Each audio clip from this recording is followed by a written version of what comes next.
So I'm standing mid-court of a gym. And when you walk into the gym to watch a game, you decide which side you're going to sit on. So you buy your ticket, you come in, and you recognize which team you're going to be cheering for, and then you choose a side that reflects your allegiance to that team. You decide what team you're going to be rooting for when the game gets tense. You want to make sure you're sitting with the right people, cheering for the right team. But you got to make a choice, right? When you walk in, you have to choose sides. And is there anything more annoying than someone who tries to be on both sides?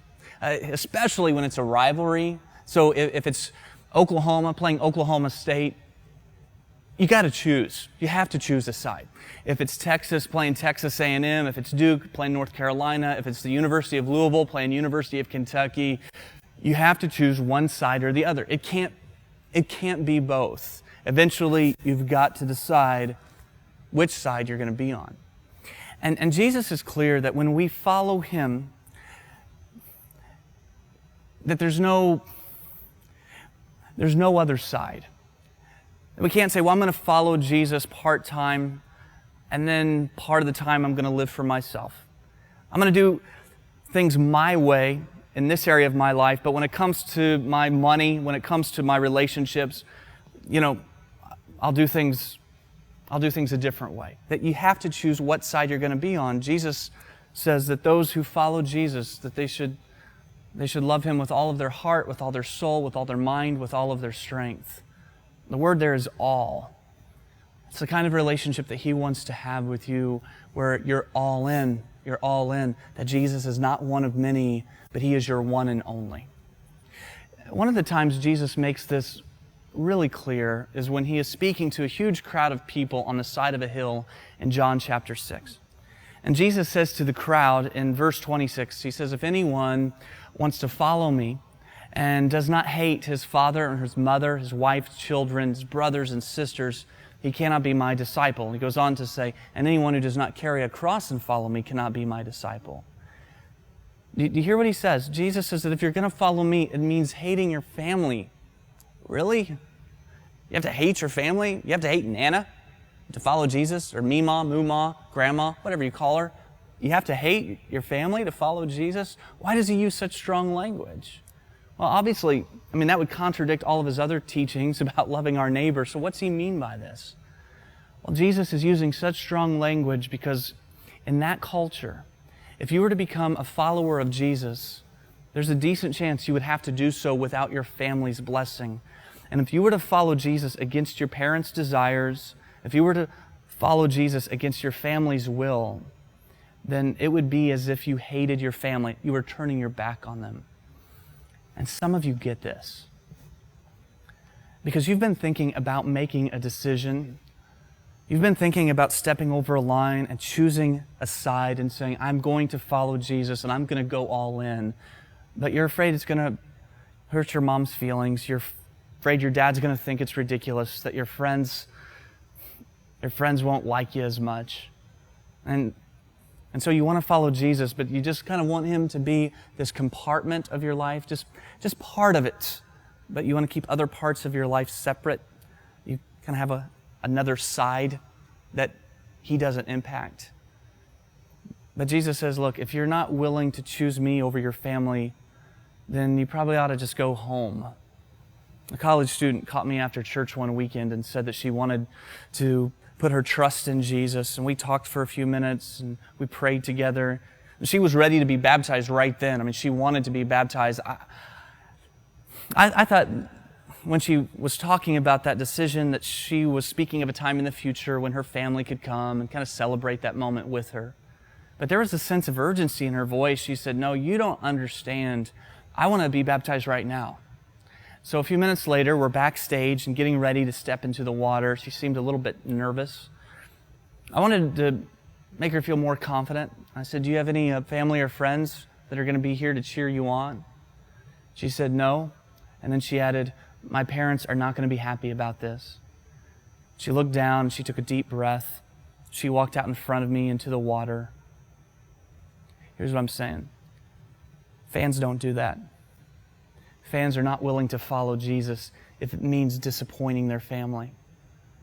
They're happy to follow Jesus, but when it starts to interfere with their other relationships, when following Him starts to hurt their popularity with other people, then that's asking too much. And so they try and be on both sides.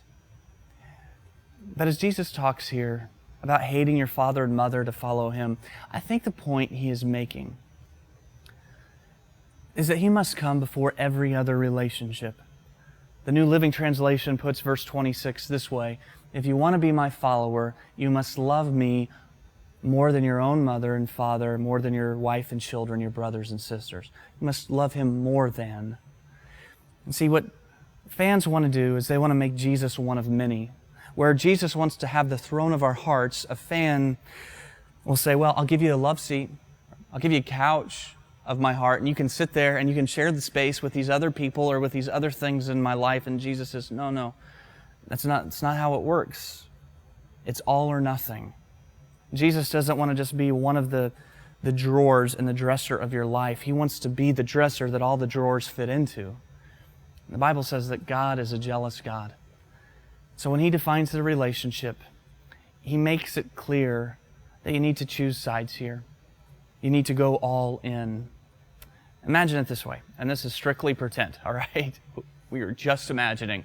But let's imagine that this week you walk into a restaurant and you see me sitting at a table and having a candlelit dinner with a woman who is not my wife. You come up to me and you confront me and you say, who is this woman? What are you doing? This isn't your wife. And I respond, I say, look, don't worry about it, okay? My wife and I have a date night on Friday. It's Wednesday, so I'm out with this beautiful lady tonight. And you just walk away angry and disgusted, and you decide somebody needs to tell his wife, and you're the person to do it, and you call her and you break the news to her. So, again, just imagining, but when I come home from that date, what do you think her response will be? Let's just imagine. My wife meets me at the door and says, honey, nice to see you. Did you have a nice time on your date? And then she comes over and gives me a big kiss. Says, I don't mind you seeing other people as long as I know Friday's my night, as long as I know I'm important to you. That would never happen. As soon as I walked in the door from that date, I would be terrified. I would fear for my life, because if my wife even heard about me eating at McDonald's with a man who kind of looked like a woman, I'd be in trouble. Now, why is that? Because she loves me. Her refusal to share me does not indict her as being insecure or possessive, but it proves that she is devoted to me. She loves me. She wants my whole heart. And look, God has said, I'm not going to share you. You choose. Jesus explains that if you follow Him, you don't do this part-time or halfway. He's not looking for fair weather fans who cheer for Him on one side but then switch sides as soon as it becomes inconvenient. He wants followers who are so committed that they are willing to die for Him. A few years ago, I was back in some pretty deep tribal areas of Africa. One night I finished preaching to a crowd of a few dozen people, and I presented the gospel to them, the invitation of Jesus to follow.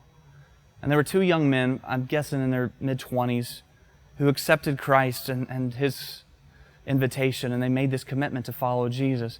Well, get this, the following afternoon, those two men showed up at the house where we were staying, but each of them carried this good-sized bag over their shoulder. And I went over and I asked the local missionary we were staying with, why are they here and why have they come? And he explained that those two men would no longer be welcomed by their families or in their village. When I heard that, I was afraid that maybe this was going to be more than they had signed up for, more than they were willing to go along with. But about that time, the missionary said to me, they knew this would happen when they made the decision. So what are they doing? They're choosing Jesus over the ones they love the most. They're choosing Jesus over their own comfort and convenience, and fans don't do this. Followers are willing to deny themselves and say, look, I choose Jesus. They're willing to walk in and go to His side and say, I choose Jesus over money, and I choose Jesus over career goals, and I choose Jesus over getting drunk. I choose Jesus over looking at porn. I choose Jesus over a redecorated house. I choose Jesus over my freedom. I choose Jesus over what other people may think of me. I choose Jesus. And that's the side that they go to. They choose Jesus over anything and everything in their life. And so a follower doesn't stand mid-court with torn allegiance. A follower makes a decision every day to deny themselves and to follow Christ.